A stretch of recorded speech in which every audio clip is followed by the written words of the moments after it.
What's going on, everybody? Welcome back to another episode of One of Each. I'm your host for this evening, John Shin, and of course, from wherever you guys are tuning in from across the world, I hope you guys are doing well. Today's guest is somebody that all of the Paddock fam members will recognize. He is a superstar by name and superstar by status. A superstar on all accounts. His name is Mr. Ronaldo Brown.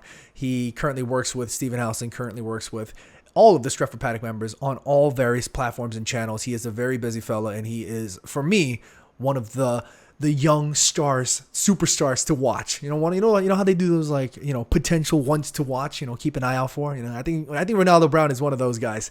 He is, first and foremost, he is straightforward, which I love. When he's always on those Paddock streams and when he's always on those live podcast episodes, he's never one to shy away from an opinion, and I love and respect that about him.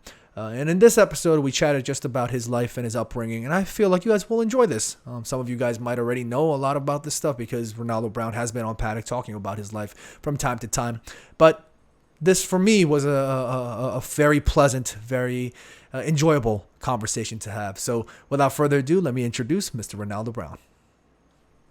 Hey, Ronaldo, what's going on, man? Thank you for coming on to the show. No, I'm doing well. How's New York doing? It is. I don't know how it is out there right now. It is so hot here. New York hot. Yeah, it's so like New York. Coast? Yeah, East Coast. And the problem with New York in the summer is that it gets hot, like temperature-wise, it gets hot, but it also gets humid, so it gets really sticky. And I don't know about you, Ronaldo, but I cannot do the heat. I die. I step outside, I die. I don't know why everyone gets so excited about the heat.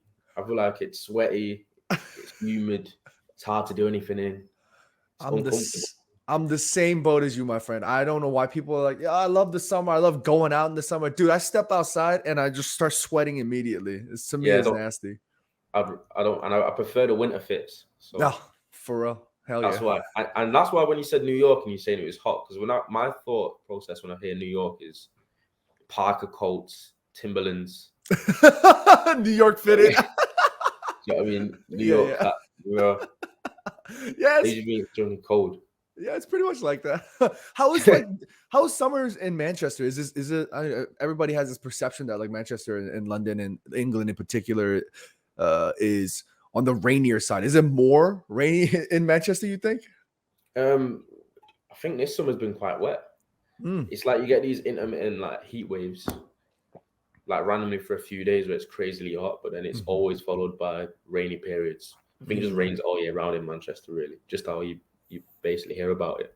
But in terms of the summer, in terms of temperature, it's just humid, difficult to breathe, hard to play football in, just tedious, annoying. But everyone gets excited, can get a bit of a tan on, but I just find it uncomfortable. I'd rather it be a little bit more milder. There's no beaches or anything like that near Manchester, is there? You'd probably have to go towards like Liverpool. I think Liverpool and around that area, Southport, Blackpool, which is still probably about over an hour away from here. Okay. On the coast side. And we're off camera. We were talking about the perception of distance. You're talking about how 2 hours for Americans or New Yorkers might not seem that long, but for people from England, that's really long. It's be different. Because I said an hour away as if it's still a bit of a journey. Like it's a big commitment. Journey, yeah, exactly. Whereas for an American, that's basically walking distance. 1 hour's walking distance. No, that's what I don't know. It just seems like you have it different. Like when you think somewhere's close, it's actually a bit of a long journey. I think, how much must you spend on petrol then? Let me tell you, it's a lot, especially nowadays. Holy crap! So when I'm watching movies and I'm seeing these like proper coastal car journeys that they do in America on like these roads that just have basically deserts on the side of it. Is that a legit thing when they're just driving nonstop down this road? Yes, sir. That is legit. Especially like that you mentioned, like there's deserts and stuff like that. That's more out West Coast. And there are people who literally spend like almost, I want to say anywhere between like 4 to 18 hours just on the road driving up that coast. I mean, 18 hours because they take their time. But yeah, that the idea and the concept of driving, it's like that here. Yeah. Yeah. I can't imagine. It's because it's too much space, isn't it? Because obviously my auntie lives in Ocala, Florida, and just she talks about how shopping like shopping's a bit tedious for her because she's a bit like, for me to go into the mall or to the main areas to where I can go to shops and that, it's like at least 40 minutes, 45 minutes to an hour. And I'm thinking, man, in England, do you literally no more than 5 minutes anywhere to find a shop or somewhere you can buy something? Yeah. If you're out in the suburbs, you need a car. Like everybody has a car. That's why, like here in America, like 14-year-olds, 16-year-olds, like when you're super young and you're already talking about buying a car, you're talking about getting your dad's old car. Like this idea of car, not so much here in New York City because New York City is such a like densely populated city with lots of public transportation access. But if you're out in more suburban areas, every mother, father, and child has got a car, and they all need it. The joyriders, kids. Yeah, damn right. All right, Ronaldo, let's get straight into the meat and bones of the conversation, shall we? All right, Ronaldo. So this is the first photo that we want to talk about. We have a lot to unpack here. For those of you who know who you are, this is just regular good old news. But for those of you who don't know who you are, this might come as a bit shocking considering the fact that you work for Stretford Paddock, which is a Manchester United fan channel. So talk to me a little bit about this. I'm being a United fan as well, but like, I'm trying to remember exactly when that is. I think that might have been the first year that I was there. It looks under 11s. I'm sure people can probably spot me in that picture as well. Let's see. It's the grain is really killing me here. I feel like you want to get cancelled for getting it wrong. I was talking more so about the footage, like the quality. Yeah, the quality is poor, but because, for example, I'm the fourth one on the right. I see it on the left, and the short guy right next to the coach. To the left is actually Trent Alexander-Arnold. Yeah. Wow. Obviously, he's a lot. I think we've flipped heights since then. Though I think I just grew a little bit early, but yeah, that was I was at Fletcher Moss Rangers before I was actually scouted to Liverpool. Wow. Fletcher Moss Rangers is quite a famous kind of Sunday League football team in the Manchester area, and they've obviously had players like Rashford, Roshan Williams. There's been quite a few actually. Danny Welbeck, I believe. Wow. I think there's a few others. It's quite popular for being a kind of segue into academy football and the Sunday League team. And I think I was around 11 years old because my first year of high school or secondary school. I know he's called it middle school. He's got it all confused. So to try to translate. But yeah, I was there. I was at Liverpool Academy for about 6 years. Wow. Actually, as a United fan, I was an open United fan whilst I was there, though. Very cool.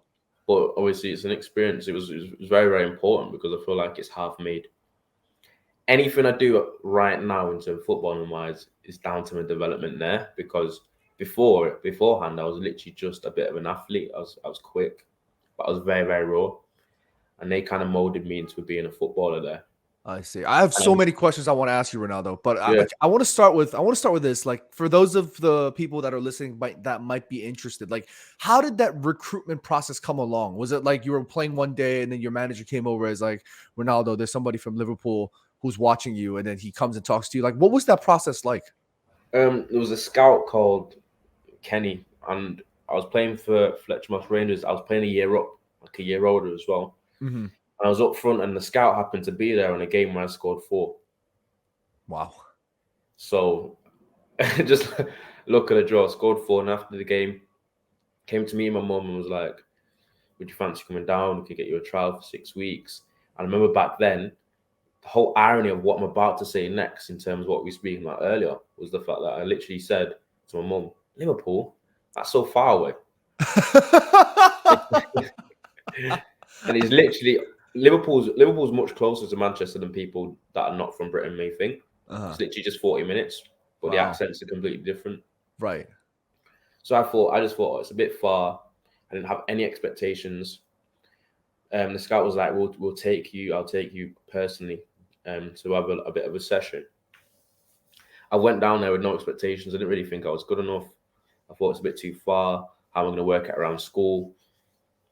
Because obviously the training's being close. And then I've literally had one session, and I remember everyone else being so much better than me technically. but I had a bit of, I was quick, had a bit something about me. I think they were still quite impressed with what I did in training to the point where it was like, "Do you want to play the game on the weekend?" I was like, "Game against who?" They said, "Oh, we're playing Everton on the weekend, like under 12s." And I'm like, Wow. "So my first game trialing is going to be against Everton under 12s rival game." And I think I came on and I played like 25 minutes in the second half, and I had a bit of an impact up front, just with my pace, just running behind, just my physicality more than anything, and just being a bit of a nuisance. And I remember thinking, "Oh, I played pretty decent, whatever." I was meant to have a 6-week trial. This was only like a weekend, 2 sessions, 1 game, and they literally just pulled me in and was like, "We'd like to sign you permanently." Wow. After 1 week, I was like, I was like, I was like, "That's crazy." Like, obviously, flattered, kind of taken aback by it, and then the rest was history. Really, I just became a player, and I was there for 6 years until on the 16s, and crazy experiences, coached by some really amazing people. For example, Nottingham Forest coach Steve Cooper, who's just got his team promoted to the Premier League. He was my under 14s coach at Liverpool. Wow. Um, even Michael Beale was my under 16s and under 15s coach. And he's now the coach of QPR. He was the assistant to Gerrard for Villa Wow. last season. And then even Thingy's assistant was my last coach at Liverpool. Klopp's assistant, Pep Lindell. Right. So got to coach by some great people, got to play with some great people. Obviously, Trent became a superstar from the team. A few of the players there are still playing as well. George Johnston's got just signed a new contract with Bolton. He's starting left back, starting centre back at Bolton. Wow. I'm Very trying to cool. remember a few of them because the team changed quite a lot over then. I think a couple of players came a little bit later, like say Jan Dander. It was a bit of an awkward one though because I had a double whammy. Being a United fan and being Mancunian at Liverpool, especially on them Champions League nights when they used to lose, the banter didn't really go down too well. Oh, Do you know what I mean? But yeah. yeah, that was literally it's pretty really important stage of my life, to be honest. That's I mean just the fact that for Manchester United fans, this might not sound great, but just the fact that you were able to train and be in a youth academy for an historic club and an important club like Liverpool. At the end of the day, that means serious business. When you were there at Liverpool, though, how serious were you in terms of thinking, all right, you know what? I'm gonna take this football thing to the next level. Like I want to try and be a full-time Premier League football. Like how serious was that in your head? I was very serious because I'm not gonna lie, when you're a kid and you've got this kind of opportunity, you're literally everyone there sees it as in your mind, you're projecting outwards to thinking, I'm not gonna be anything other than a footballer, whether it's here or anywhere else. Especially when you're that young, you're kind of thinking, that must be what I'm gonna be if I'm here now. If I'm at the top, if I'm at Liverpool and I'm surely gonna go down. If I go downwards, I might still be in the game at some sort of level, but then obviously get older and start to find out that it doesn't work that way. Literally only 1% make it, even if you're an academy player. Right. How was mom in this situation? When you first signed, was she thinking, okay, I'm gonna back Ronaldo all the way through Nah, she his was football thing? 100%. She was demanding as well. She was the one that took me to all my training sessions, took me to all my games. Never really missed a game over the years. Like my mum's a big football fan, and she was like number one supporter in my football career from start to finish. She was literally there every step of the way, and she was very demanding, as Jamaican mothers are. Before we move on to the next photo, though, I just want to ask one more question with respect to your time at the academy here. Were there any run-ins with anybody at the time that was playing for the senior club? Were there anybody like any crazy stories that you have that you want to share?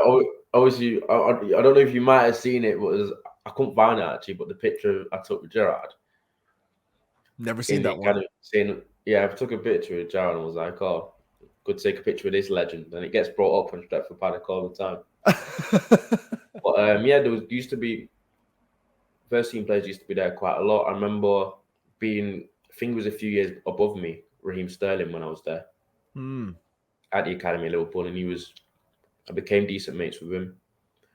Still good when I see him now. I remember playing with like Daniel Agger, Wow. Sturridge, players like that would come down. Sometimes first team players would come down because Kirby, where the academy is a separate entity from where the first team train, which is Melwood. Uh-huh. So the mixing wasn't as common as it would be at some other clubs, but they'd have certain stages where first team players would come down and just kind of liaise with the academy players on that front pitch there. Right. So that was some of the runs I had, but no, it was a great opportunity, and all the coaches ever used to say to us is like, there's probably a million kids out there that would walk on broken class to be in this 16 or be in the team that you're in, which is probably true. So it's definitely an opportunity I didn't take for granted, or I didn't take it lightly, and I tried my best, and I'm glad I actually got to be part of it, even being a United fan. Yeah. All right, look, we can sit here and talk about this picture in your time at Liverpool all day, but we're gonna move on to the next picture. Yeah. And I feel like to me, this one is a bit special, and I'll share it momentarily. All right, here's the second one, Ronaldo. Before you talk about it, I just need to let you know that man right there, Paul Scholes, is my favorite footballer of all time. So I'm already jealous as is, but please break this down for us. What's going on here? All right. So after leaving Liverpool, I had a YTS, so became a youth footballer contract at Oldham Athletic, which is in the Manchester area. And I thought I'd put this in as a development from a Liverpool stage, just to talk about the contrasts and how I eventually segue into what we'll speak about later. But I think he's very well connected to Oldham and the Oldham area, Paul Scholes. And there's a period where he was coaching them as well. Right. But brief period. A very brief period. And there's also a very brief period where he had like a bit of connectivity with the actual youth team. So he took us through a few sessions, which was insane. So in this session here, we took a picture of him because we were training, and it was surreal because obviously growing up watching him, like he was one of the favorite players. I feel like he always used to score big goals in big moments. Just the fact that he was so diminutive yet so good. Also like the edge that he had in terms of the fact he couldn't tackle. he was aggressive. He was aggressive with it. But the craziest thing about this was like when he used to join in the sessions or demonstrate, he was so much better than us. Still, wow, at that age, like his demo, like he literally never ever leaves you. But it's the fact that it was such a low level. It was a lower level from Liverpool in terms of the club and the way it was ran. But I almost felt like the football here was more like it's more translatable in terms of getting you ready for men's football. Because obviously the pitch isn't as serene and the physicality is heightened. It's probably why, John, if you see nowadays, you see much more instances of players making it through the lower levels of the English pyramid. Right. Where it's a bit more rough and tumble. Everything's not as perfect for you and you've got to grind. You see them make like League One players or Championship players making a step up to becoming great Premier League players. Right. More than Premier League players that are youth players that are in the reserves at these clubs. When they step down, they struggle because they've not had they've not had to learn that grit. Right. Prior. Do you know what I mean? So it was proper. I remember it being probably one of the toughest stages of my football career, actually. Got to play with schools and whatever. Got to play in the stadium, got to play in Youth Cup, which is obviously a prestigious cup in the youth game in England. But it was definitely eye-opening, and it's probably where a lot of my kind of mental and physical development came. So when you're moving from Liverpool to Oldham, during that stage in your life, like how did you process that? Because for some people, it might feel like, oh, I didn't make it at Liverpool, or oh, I didn't make it in this top level. Am I going down? Is this my football career? Like, how did you process that moment in your life? I process it a lot better than people usually do, because what you just said is exactly what a lot of people go through. I see. Because literally being at a club like Liverpool as an academy player, I'm telling for people that don't know, you experience and start to normalize a level of luxury that's not sustainable elsewhere. You start thinking this is normal to have fancy cooked meals and canteens and free protein drinks and insane physios and perfect pitches 24/7, perfect balls. just everything being pristine and easy. So then when people translate, like, or they go from playing somewhere like that to playing somewhere lower, they can't deal with it because they're still in that high maintenance mindset. I see. Do you know what I mean? Whereas I wasn't like that because I kind of came up through the mud anyway. Do you know what I mean? Compared to other people. Right. And I kind of saw it as if I'm going to drop down, maybe it means that I can fast track to a first team player easier. Whereas a lot of people, when they become more money orientated, they think if I'm at Liverpool and I'm too good to drop down that far, I want to stay high up, and then they kind of end up never ever being good enough anyway. Right. But in terms of how I cope with it well, but it's usually not something players that drop from a bigger club to a lower club do cope with too well. And that is half the reason why a lot of loanees that are loaned from bigger clubs to smaller clubs, they struggle too.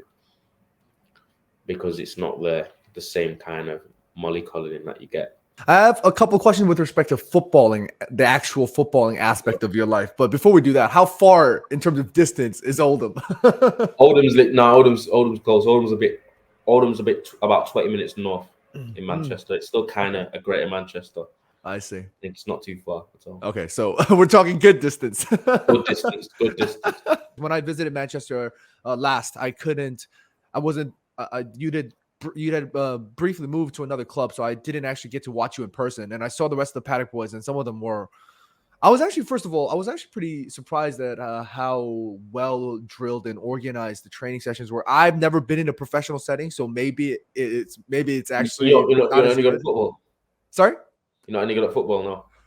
I could play, but like if I played in that Paddock session, that training session, I'm telling you right now, I'm getting rinsed. Like there's no way. Yeah. Like I could play, I have a decent touch and whatnot, but no way in hell compared to you guys. So Yeah. next time if I go to Paddock, I'm playing. I gotta get my boots. I gotta play with you guys. Yeah, you gotta play. Yeah, so hopefully Steve lets me play, but yeah. All right, Ronaldo. So this one's a bit familiar, but talk to me about this one. Yeah, it's the Stretford Paddock media stage that I kind of translate. I think I kind of skipped a period because I thought I might have thrown in the graduation pick there just to talk about how I went from deciding to go down the media route because I thought I couldn't quite make it in football. How do I combine passions? Because whenever I did football, I was always quite academic as well. Enjoyed writing, enjoyed research, enjoyed stats naturally, alongside being sporty. So I thought, if the football side can't work out physically, how do I stay in the game but kind of combine passions? So I thought doing something journalistic around football or any sport works because I'm not just a football fan as well. I'm a big NFL fan, I'm a big NBA fan. I like the American sports. Big fan of them too. So I thought it kind of could work out for me. How did I actually got into Stretford Paddock through Abdullah though. Oh. It was after my first year at uni studying communication studies at Loughborough. I knew Abdullah from high school, and he was literally like, if you want to do some experience, I know a guy. And he said, Steve Howson, Stretford Paddock. And then I literally went down and become an intern. I was just interning there. Did quite well, made an impression, and then started doing stuff for him more. But then I ended up going back for a year to complete my uni before I came back. And literally, the merger happened with Full-Time Devils and Stretford Paddock that Steve had. And obviously, Jay kind of took me under his wing as a bit of a protege, as he likes to say. I think he's just jealous of my hair. He's got to always banter him about. And one of the best parts he did was he got me on. He said he wanted me to do the Tier 1 podcast with him because he knew about my journalistic aspirations and obviously his experience. And he thought, we can get some of the best journalists in the country, and I'd like you to interview with me, which is one of the best things he could have ever done for me, to be honest.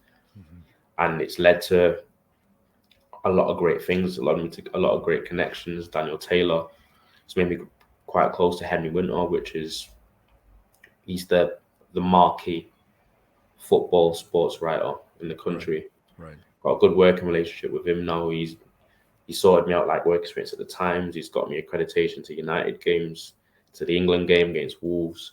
So I've had a lot of perks and experiences following on the opportunity I've been given, being at Stretford Paddock and being part of the company and being a bit of a face, especially because I wanted to be someone that wrote.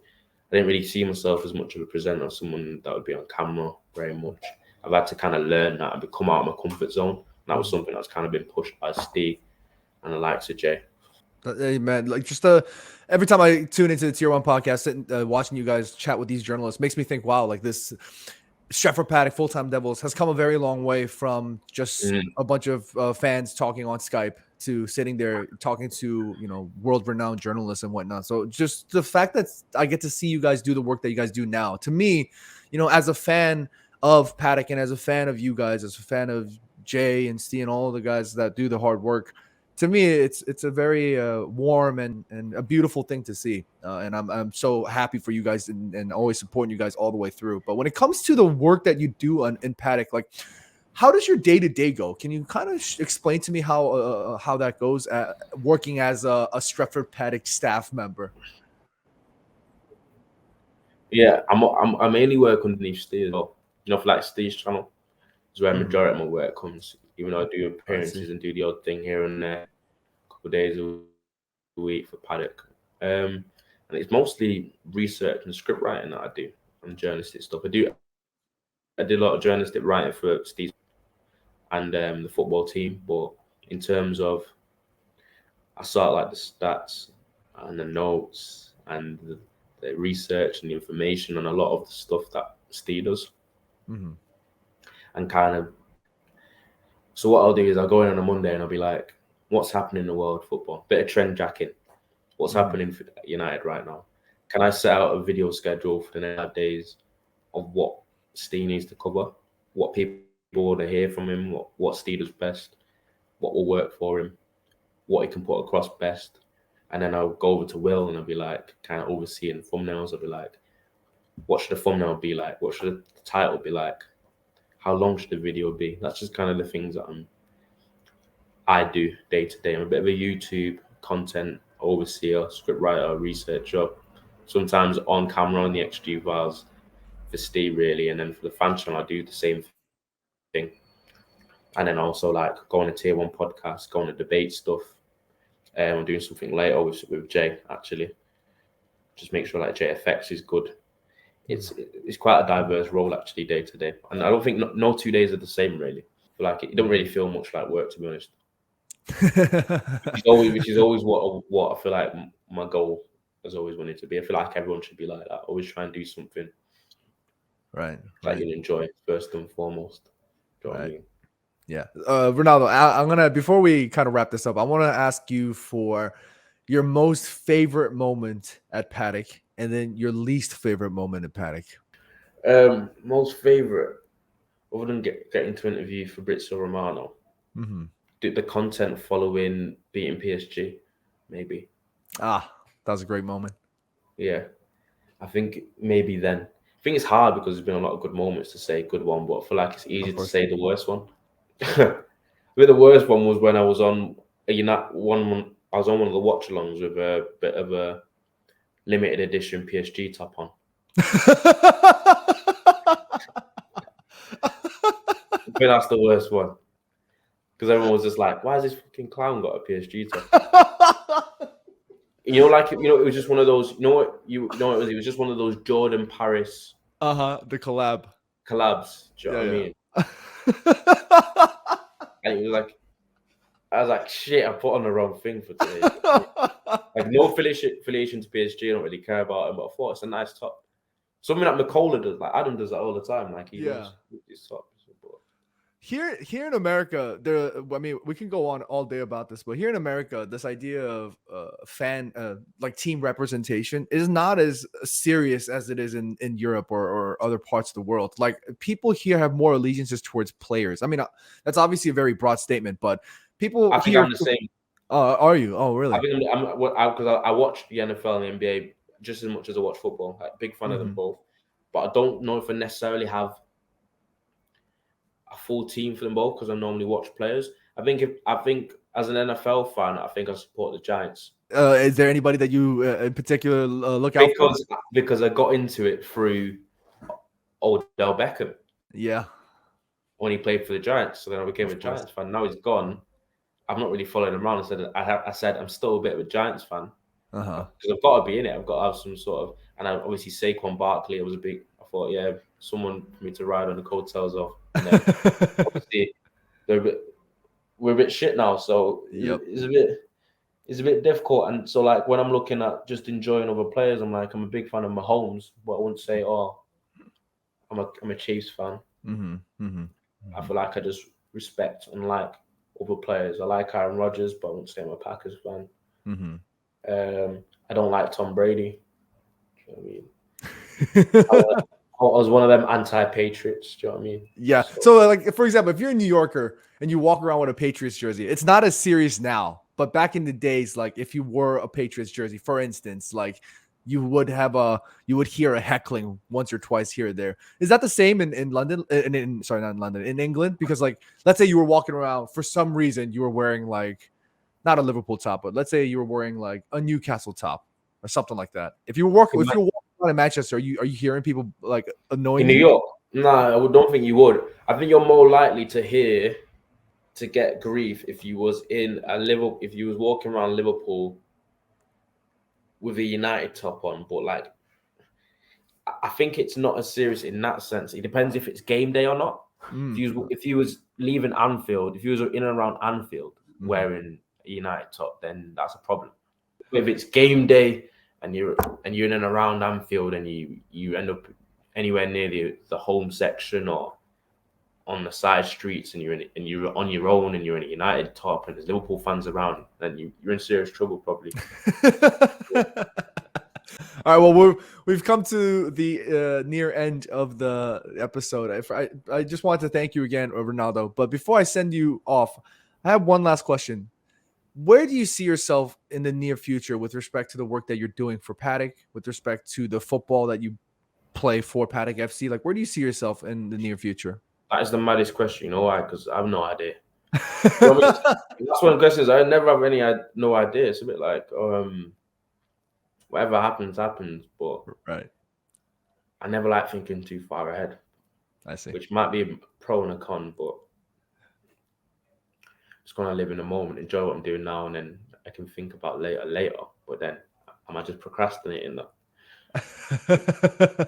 Just kind of at this moment in time, just want to kind of just grow and just continue to see what happens in what I'm doing now, because I still think it's relatively early in what I'm doing. Right. Hey, man, I just want to thank you again. I appreciate you for coming on. And for those of you guys who are tuning in now, please, you guys can check out Ronaldo and everything that he does, football on the pitch, football for the Stretford Paddock, the Tier 1 podcast, everything that Ronaldo does, you guys can go check him out at Stretford Paddock. But if anybody wants to find you, just you, the person, where do you think they can go find you? Find me on the bird at Twitter, Ronaldo Brown _98 on Twitter is usually where I'm most prolific. Hey, Ronaldo, appreciate you. Cheers, man. Thanks for having me. Thank you so much.